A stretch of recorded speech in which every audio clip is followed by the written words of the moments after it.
सम्पूर्ण विश्वकर्मा भन्दा पनि हामीले सिङ्गो समाजलाई सुव्यवस्थित, मर्यादित, सुसम्पन्न, समृद्ध समाज बनाउने हाम्रो परिकल्पना हो। यो कुरा तपाईहरुले के कुरा हेका राख्नुस् भन्दाखेरि समाज भनेको कुनै त्यहाँ विश्वकर्मा समाज मात्र बसेको छ। हुन त हामीले संसारको समाज विश्वकर्मा हो भनेर हामीले भनिरहेका छौँ, तर हाम्रो कुरालाई सबैले स्वीकार गरेका छैन नि त, हैन? त्यो नगर्दासम्म के हुन्छ भने यो लोकतान्त्रिक व्यवस्थामा, हैन, यो लोकतान्त्रिक समाजमा म यो हो, मेरो यो हो भनेर जसले पनि भन्न पाउँछ। त्यो मानेमा कसैले आफूलाई म फरक समुदाय भनेर सम्झिन्छ भने समुदाय फरक हुने हो, समाज होइन है। फेरि ख्याल गर्नुहोस्, कुरा भन्नु। समुदाय चाहिँ फरक, म फरक समुदायको भन्न सक्छ उसले, म पहाडिया समुदाय हो भन्न सक्छ, म तराईवासीको समुदाय हो भन्न सक्छ, हैन? त्यो समुदाय चाहिँ फरक हुनसक्छ, तर समाज त मानव समाज हो नि त, त्यो पशुको समाज त होइन नि त, कुरा भन्नुभयो। त्यस मानेमा हामीले चाहिँ तपाईको यो जुन समाजलाई चाहिँ जो समाजप्रतिको हाम्रो चिन्तन भनेको यो कुनै एउटा जाति विशेष नभएर समग्र समाजकै चिन्तन हो, यसरी बुझ्नु होला। समग्र समाज परिवर्तन नभइकन तपाईको चाहिँ समाजलाई चेतनशील नबनाइकन, हैन, समाज समृद्ध र राष्ट्र समृद्ध हुनेको परिकल्पना नगरे पनि हुन्छ। एकदम सही कुरा भन्नु भयो। त्यो मानेमा हामीले के कुरा बुझ्नु पर्यो भन्दा हाम्रो यो सङ्घर्ष भनेको सिङ्गो समाजलाई, हैन, समाजमा भएका विकृति, विसङ्गति, कुरीति, कुसंस्कार, है, नकारात्मक अन्धविश्वास, हैन, यी कुराहरूलाई हटाएर, हैन, अनि कसरी चाहिँ हामीले समाजलाई आर्थिक, शैक्षिक, सामाजिक, सांस्कृतिक, राजनीतिक र ज्ञान नीतिले चेतनशील बनाउन सकिन्छ र हरेक चाहिँ तपाईको समाजको चाहिँ व्यक्तिले म चाहिँ मेरो कर्तव्य यो हो, दायित्व यो भन्ने कुराको चाहिँ महसुस गर्न सक्ने जबसम्म हामी बनाउँदैनौँ तबसम्म समृद्ध समाज र समृद्ध राष्ट्रको परिकल्पना नगरे पनि हुन्छ। त्यो मानेमा यो हाम्रो नेपाल विश्वकर्मा समाज जागरण अभियान भनेको कुनै जातिवादी, जाति विशेष समाज होइन। यो कुरा मैले पटक पटक भनिराखेको छु। यसमा हामी सबै चाहिँ तपाईको चाहिँ के हुनुपर्छ, यो विषयमा चाहिँ हामी जानकार हुनुपर्छ कि यो समाज कुनै जातिवादी समाज होइन, किनभने जातलाई यो समाजले मान्दैन। कुरा भन्नु, जातलाई मान्दैन के। यो समाजले के कुरालाई मान्छ भन्दा उसको कर्मलाई मान्छ के। राम्रो कर्म गर्नुपर्छ, राम्रो कर्म गरे भने नै राम्रो समाज बन्छ। राम्रो समाज भयो भने मात्र राष्ट्र र समाज समुदाय सबै समृद्ध हुन सक्छ, हैन भन्ने चाहिँ विचार लिएर हिँडेको सङ्गठन हो के यो। एउटा जाति, यो जाति, त्यो जाति भन्ने कुरै गर्दैन। हेर्नुहोस्, यसमा तपाईहरुले के कुरा बुझ्नु भन्दा यो विश्वकर्मा जाति मात्र हो, यो चाहिँ यो जाति हो भन्ने कुरा होइन। हामीले भनेका छौँ नि, अब समाजमा भएको विभिन्न खाले विभेद, विसङ्गति, हैन, को अन्त्य अब यो समाजले गर्छ भनेर हामीले भनेका छौँ नि। त्यो भनेको के हो भन्दाखेरि यसको स्वरूप हेरेरै तपाईहरुले बुझिसक्नु भयो कि हाम्रो समाजमा त सम्पूर्ण आफूलाई फरक फरक जाति, फरक फरक समुदाय सम्झिनेहरू पनि हाम्रो विचारमा सहमति भएर सबै आबद्ध हुनुहुन्छ नि त यहाँ।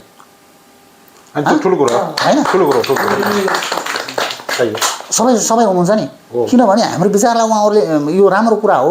किनभने मान्छेले चाहिँ यसलाई हामी जातिवादी चिन्तनमा हामी जाने होइन। समाजलाई परिवर्तन गर्ने विश्वकर्मा भन्ने बित्तिकै कुनै जाति होइन। विश्वकर्माको अर्थ विश्वकर्ता, विश्वको ईश्वर भनेर गुगलले भनेको छ, त्यो मैले भने होइन फेरि, होइन भने विश्वलाई चाहिँ कर्म गर्ने समुदायहरू होइन, सबै चाहिँ विश्वकर्मा हो, होइन सबै विश्वकर्मा हो। विश्वलाई कर्म दिने, कर्म गर्न सक्ने त विश्वकर्मा हो। तर म यो जातको हो, यो हो, त्यो भन्ने कुरा यो समाजले गर्दैन र हामीले गर्न पनि हुँदैन। यो हजुर सबैलाई, हैन, सबैलाई यो कुराको चाहिँ तपाईहरुको हेर्का होस् कि हामी जातिवादी चिन्तनको कुरा उठाउँदैनौँ, हामीले कुनै जातको कुरा गर्दैनौँ, हामीले समाजको कुरा गर्छौँ। कुरा बुझ्नु नि, यो समाजलाई विखण्डन गरेर रोटी सेक्ने व्यक्तित्वहरू होलान्, हैन। हामीले उनीहरूको नकारात्मक कुरालाई किन हामीले स्वीकार गर्ने? सही कुरा। नकारात्मक कुरालाई किन स्वीकार गर्ने? नकारात्मक कुरालाई त हामी अब स्वीकार गर्दैनौँ, गर्नु परेन, होइन गर्दैन। मैले भनेको छु नि त, तपाईँ अहिले हेर्नुहोस्, हजारौँ वर्ष अगाडि अहिले चाहिँ उत्खनन गर्दा हजार भनौँ न वर्ष अगाडि सुनका जुत्ता लगाउँदो रहेछ मान्छेले। त्यो सुनका जुत्ता चाहिँ बनाउने चाहिँ सुनार हुने, विश्वकर्मा हुने। अब सुन महँगो हुँदै गयो, जनघनत्व बढ्दै गयो होइन। अब सुनले नपुग्ने भयो त्यो जुत्ता लाउनलाई भनेर चाहिँ छालाका जुत्ता बनाउँदा त्यो सार्की हुने कहीँ हुन्छ? सुनका कपडा बनाउने चाहिँ सुनार विश्वकर्मा हुने। अनि त्यही चाहिँ कपडाको चाहिँ कपडा सिलाउँदाखेरि चाहिँ ऊ दमाई हुने। यो बिल्कुल गलत हो। यो इतिहासले पुष्टि गरिसकेको छ कि कर्म गर्ने सबै विश्वकर्मा हो। त्यो हामीले भने होइन, सारा प्रमाणले पुष्टि गरेको छ। भनेपछि अब यहाँ हामी चाहिँ धोबी, कहीँ यो त्यो कर्म गर्ने सबै विश्वकर्मा हो। आफूलाई विश्वकर्मा भनेको विश्वलाई हामीले कुनै न कुनै रूपमा विश्वमा रहेका चाहिँ मानवको चाहिँ हामीले कर्म गर्ने हो। के आवश्यकता छ त्यो पुरा गर्ने हो। त्यो कर्म गर्ने समुदाय भनेको विश्वकर्मा हो। जोसँग कर्म गर्ने क्षमता छैन त्यो चाहिँ त्यसले आफूलाई जे सम्झिन्छ त्यसले त्यही पुरा प्राप्त गर्ने हो। म मास्टर बन्छु भने त्यो पढेर मास्टर बन्छ, किसान बन्छु भनेर गऱ्यो भने त्यो किसान हुन्छ होइन। डक्टर बन्छु भनेर पढे डक्टर हुन्छ होइन। अब इन्जिनियर बन्छ, उसले के कुरा इच्छा राख्छ त्यो चाहिँ ऊ बन्न सक्छ होइन, त्यो बन्न सक्छ। तर त्यो जातको आधारमा होइन, त्यो कर्मको आधारमा बन्छ होइन। त्यो मानेमा हामीले यो कुरा हामी बुझाउँछौँ कि कहीँ कतै जाँदाखेरि पनि यो कसैले भन्न सक्छ। फेरि पनि यहाँ जातिवादी तत्त्वहरूले हामीलाई डिमोसन गर्नका लागि, हाम्रो सङ्गठनलाई भत्काउनको लागि त चाहिँ दमाई भएर विश्वकर्माको सङ्गठनमा लाग्ने, त यो भएर यो अनेकौँ कुराहरू समाजमा भएका छन्। त्यो कुरालाई हामीले विशेष रूपले सम्झाउनु पर्यो, बुझाउनु। किन अब हामी प्रमाणका साथ हामी बोल्छौँ होइन। प्रमाणका साथ हामी बोल्छौँ भनेपछि अब हामीले यो नकारात्मक शब्दहरूलाई, जस्तो दलित, हामी दलितै होइन, किमलाले म कमिलो हो, कुखुरो होइन म कुखुरो भन्छ भने कमिलाले त उसले गर्वका साथ म कमिलो हो भन्छ भने हामी मानव भएर हामी मान्छे नभनेर चाहिँ म दलित हो, म यो हो भनेर भन्ने अवस्थामा हामी पुग्नु भनेको लगभग अब हामी चाहिँ आफ्नो अस्तित्वबाट विलुप्त हुने सङ्घारमा हामी पुगेका छौँ। कुरा भन्नु हो।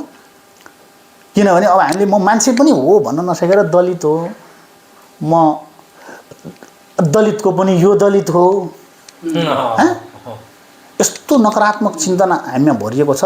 त्यो गलत कुरालाई सबभन्दा पहिला हामीले मेटाउनका लागि एउटै शब्द हो विश्वकर्मा। त्यो चाहिँ कुनै जाति भने त्यो वेद शास्त्र हरेक कुराले त्यसलाई प्रमाणित गराएको छ भने अब हामीले त्यो सबैले बुझ्ने, सबैले सम्झिने, संसारले मानेको कुरालाई नै हामीले मान्नुपर्ने हुन्छ होइन। कर्म गर्न जति भनेपछि यो गलत कुरालाई चाहिँ यो जाति विशेष होइन। किनभने विश्वकर्मा नेपाली विश्वकर्मा भनेको विश्वकर्ता, समाज भनेको कुनै जातिको हुँदैन, सिङ्गो समाजको हुन्छ होइन। जागरण भने समाजलाई जगाउने कुरा भयो, अभियान भनेको एउटा मिसन भयो, त्यो सङ्गठन भयो होइन। त्यो सङ्गठन भयो क्या। त्यसले गर्दा हामीले चाहिँ यो विश्वकर्मा समाज जागरण अभियान भनेर जो हामीले राखेका छौँ नि, यसको अर्थ के हो भन्दा नेपाली, विश्वकर्मा विश्वकर्ता, विश्वको हरेक आवश्यकता पुरा गर्ने होइन। समाज भनेको कुनै एउटा जातिको हुँदैन, सिङ्गो समाज छ संसारभरि, त्यो मानव समुदायको छ। जागरण भनेको मानव समुदायमा भएको गलत चिन्तन, गलत विचारलाई दूर गरेर सकारात्मक विचारले उनीहरूलाई चेतनशील बनाउने, जागरण गर्ने, अज्ञानतालाई दूर गरेर सकारात्मक विचार भर्ने जागरण होइन। अभियान भनेको त्यो सबै कुरालाई पुरा गर्ने एउटा सङ्गठन भन्ने कुरा हामीले बुझ्नुपर्छ। र त्यसै अनुसार हामीले कहीँ जाँदाखेरि पनि, अन्य ठाउँमा जाँदा तपाईँहरू जहाँ गए पनि यो कुरा बुझ्नु पऱ्यो कि यो समाज भनेको नितान्त चाहिँ स्वतन्त्र सङ्गठन हो। यसमा कुनै यो धर्म त्यो धर्म भन्ने छैन, धार्मिक स्वतन्त्रता सहितको सङ्गठन हो। विश्वकर्ता विश्वकर्माहरू भनेको क्रिस्चियनभित्र पनि छ, मुस्लिमभित्र पनि छ, आफूलाई हिन्दू भन्नेकोमा पनि छ होइन, वैदिक भन्नेकोमा पनि छ, जैन भन्नेकोमा पनि छ। विभिन्न जे जति धर्महरू छन् ती सबैमा त्यहाँ सबै कर्म गर्ने समुदायहरू छ त छ छैन ती सबैले फेरि चाहिँ तपाईँको चाहिँ जो कर्म गर्छ ती सबै विश्वकर्मा हुन् हामीलाई जोसुकैले जुनसुकै धर्म मानुस् हामीलाई कुनै सरोकार छैन उसको स्वतन्त्रता कुरो हो उसको स्वतन्त्रताको कुरा हो एकदम। होइन हामीले सबैको स्वतन्त्रता आफ्नो चाहिँ इच्छा के हो सम्मान जेसुकै भए पनि सबैको सम्मान गर्दै हामी चाहिँ यो अभियानमा हामी जोडिन्छौँ र विश्वलाई एउटा समृद्ध होइन हाम्रो चाहिँ मुख्य कुरो त हाम्रो समाजलाई समृद्ध नभइकन राष्ट्र समृद्ध हुँदैन के होइन त्यो कुरालाई चाहिँ आत्मसात गर्दै हामीहरू चाहिँ हाम्रो सङ्गठन हाम्रो अभियान सामाजिक चेतनाका लागि चाहिँ हो त्यसैले गर्दा कहीँ कतै पनि नकारात्मक कुराहरू भएको छ भने तपाईँहरूले त्यसलाई एउटा चाहिँ डिफेन्ड गर्नु पर्यो कि हाम्रो सङ्गठन यो हो यो काम हाम्रो सङ्गठनले गर्छ यसमा कुनै चाहिँ यो धर्मको पक्षपोषण गरेर गर्ने सङ्गठन पनि होइन यो धार्मिक स्वतन्त्रता सहितको र सबै समुदायहरू अट्ने जसले आफूलाई फरक सम्झाएको छ हामीले त एउटै सम्झाएको छौँ फेरि होइन होइन हामीले सबै अट्ने त्यो चाहिँ किसिमले हामी हिँड्नु पर्यो र हाम्रा साथीहरूले भन्दाखेरि जहिले पनि हामी चाहिँ फेरि कुरा गर्दै जाँदा हामी दलित हो यो भन्ने कुराको चाहिँ बिर्सिनु नहोस् किनभने त्यो कुरालाई हामी विस्थापित गर्न चाहन्छौँ किनभने तपाईँको घाउमा खटिरो छ भने त्यो खटिरोलाई निको नगरिकन सर्लक्क हुँदैन हेर्नुहोस् त्यसैले गर्दा यो त मैले पटक पटक भन्ने गरेको छु यो हुन त केही विज्ञहरूले यो फोहोर मैला होइन फोहोर दलितको संज्ञा चाहिँ यो फोहोर हुनसक्छ मैला भए जस्तै हो भन्ने कुराको चाहिँ मैले यथाकथा मैले देखाएको छु होइन फोहोरको संज्ञा मैलाको संज्ञा फोहोर मैलाको संज्ञा दिनुभएको छ दलितहरू भनेको फोहोर मैला जस्तै हो त्यो फोहोर मैलालाई सफा गर्नुपर्छ भन्ने कुरा गर्नुभएको छ तर मेरो भनाइ अलिकति फरक छ मेरो भनाइ अलिकति फरक भनेको के छ भन्दाखेरि फोहोर मैला भनेको फोहोर मैला जस्तै हो त्यसलाई सफा गर्नुपर्छ भन्ने केही विज्ञहरूको टिप्पणी छ होइन तर मेरो चाहिँ भनाइ के हो भन्दाखेरि फोहोर मैला भनेको त्यसलाई निश्चित ठाउँमा लगेर त्यो फोहोर मैलालाई राखिन्छ नभए त्यसलाई सफा गरिन्छ सफा गरेर त्यसलाई नष्ट गरिन्छ त्यसलाई सधैँ राखिँदैन यदि त्यो कहीँ गएर यथावत रूपमा रह्यो भने त्यो ऊर्जा हुन्छ फेरि त्यो मोल बन्छ त्यहाँ केही लगाइदियो भने त्यहाँ फलफुल लगाए फलफुल फल्छ सागसब्जी लगाए सागसब्जी हुन्छ त्यो मोल भनेको के हुन्छ त्यो मोलिलो हुन्छ होइन त्यो नष्टै हुन्छ क्या त्यो मैला भएर चाहिँ बसिराख्दैन क्या मैलाबाट विस्थापित त्यो मोल बन्छ त्योभन्दा पहिले त्यसलाई जलाएर त्यसलाई नष्ट गरिन्छ नष्ट गर्ने भनेको त्यसलाई चाहिँ समाप्त गर्ने कुरा हो होइन तर यो दलित भन्ने जो शब्द छ नि शब्दलाई यो फोहोर मैला जस्तै हो भन्ने व्याख्या कसैले गरेको मैले पाएँ होइन तर फोहोर मैला त्यो सडेर जाँदा मोल बनेर एउटा ऊर्जाको रूपमा काम गर्ने अनि रह्यो भने त्यसलाई जलाएर त्यसलाई नष्ट गरिन्छ त्यसलाई सफा गरेर त्यसलाई हटाइन्छ सुन्नुहोस् है एक मिनट अब हामीले के बनाएको छौँ भने यो दलित शब्द भनेको झेलखान हो भनेर हामीले बनाएको छौँ त्यो झेलखान भनेको कस्तो हो भने त्यो जन्मिने बित्तिकै त्यहाँ कैद हुन्छ यो शब्दमा कैद हुन्छ र त्यो कैद झेलखान भित्र बस्ने मान्छेले त्यसले उज्यालो र अँध्यारो देख्छ तर बाहिरी दुनियाँको उसलाई केही कुराको जानकारी हुँदैन होइन त्यस्तै यो जो दलित शब्द भनेको जन्मिने बित्तिकै दलित हुन्छ र त्यो दलित भएरै मर्छ क्या किनभने त्यो रहिरहन्छ फोहोर मैलालाई त हटाइन्छ त्यो सडेर गलेर गयो भने मोल बन्छ भने नि मैले त्यो त केही पनि भन्दैन कि त झेलखानलाई हटायो भने अर्को झेलखान बनाएर त्यो भत्क्यो भने पनि फेरि अर्को झेलखान बनाएर त्यहाँ हालिन्छ नि त भनेपछि तपाईँको विचारले दलित भनेपछि दलित भएर मर्छ विश्वकर्मा भएर मर्दैन अर्थात् डक्टर बन्नलाई डक्टरको उपाधि लिनु पर्यो डक्टरको चाहिँ ज्ञान तालिम लिनु पर्यो होइन त्यो यस्तो छ मैले व्याख्या गर्न खोजेको दलित शब्द भनेको एउटा झ्यालखान हो भनेको छु मैले होइन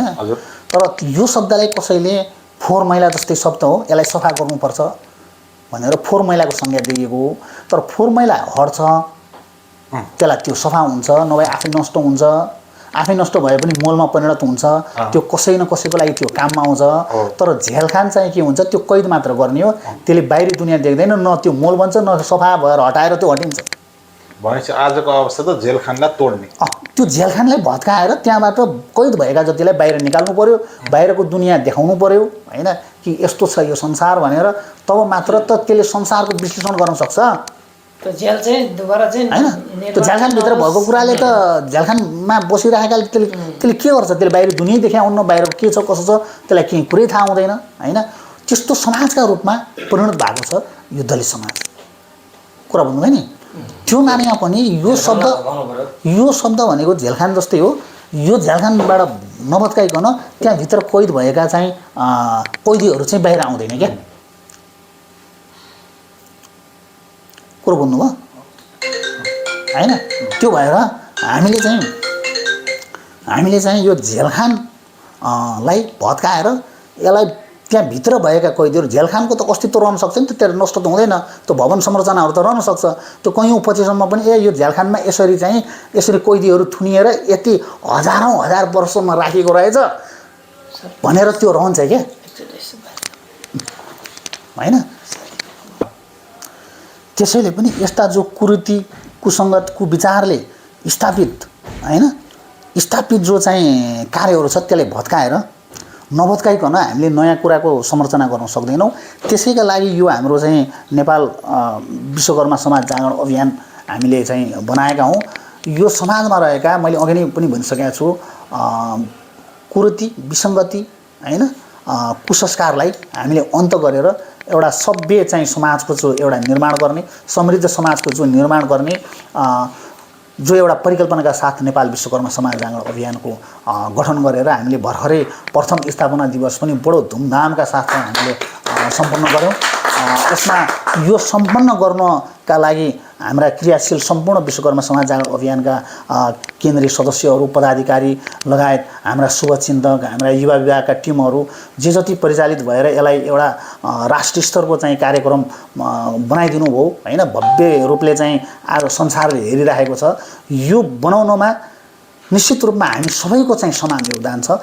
आउँदा दिनमा पनि अझै हामी हातमा हात काँधमा काँध मिलाएर यो चाहिँ जो समाजलाई चाहिँ एउटा दलित नामको झ्यालखानमा कैद गरेर राखिएको छ त्यहाँबाट हटाएर हामीले चाहिँ खुल्ला वातावरणमा हाम्रो समुदायलाई ल्याएर एउटा समृद्ध समाज बनाउने अभियानमा हामी जबसम्म यो धरतीमा रहन्छौँ तबसम्म हामी चाहिँ एक थोपा हाम्रो चाहिँ शरीरमा रगत रहँदासम्म हामी कटिबद्ध भएर लाग्नेछौँ र हामीले सोचेको, हाम्रो समाजले सोचेको यो अभियानले गरेको परिकल्पनालाई हामी सके त हाम्रो आफ्नै कार्यकालमा हामी पुरा गर्नेछौँ, नभए पनि दोस्रो पुस्ताले अवश्य यो विचारलाई चाहिँ लागू गरेर यो समाजको विकृति र विसङ्गति हटाउनेछ भन्नेमा म पूर्णतः विश्वस्त छु, आशावादी छु र म यही कुरा चाहिँ म तपाईँहरू सबैलाई चाहिँ म जानकारी गराउन चाहन्छु। धन्यवाद। एकदम यो पालि सबै पनि पक्का पनि सबै सम्पूर्ण विश्वकर्मा समाजलाई, संसारभरका शिल्पी विश्वकर्मा एक हौँ भन्नेको लागि यो ताली र आउँदो भावी पुस्ताहरूको लागि पनि यो ताली, यो विचारले पक्का पनि यो समाजलाई, यो परिस्थितिलाई बदल्नेछ। यसको लागि फेरि पनि सबैलाई शुभकामना।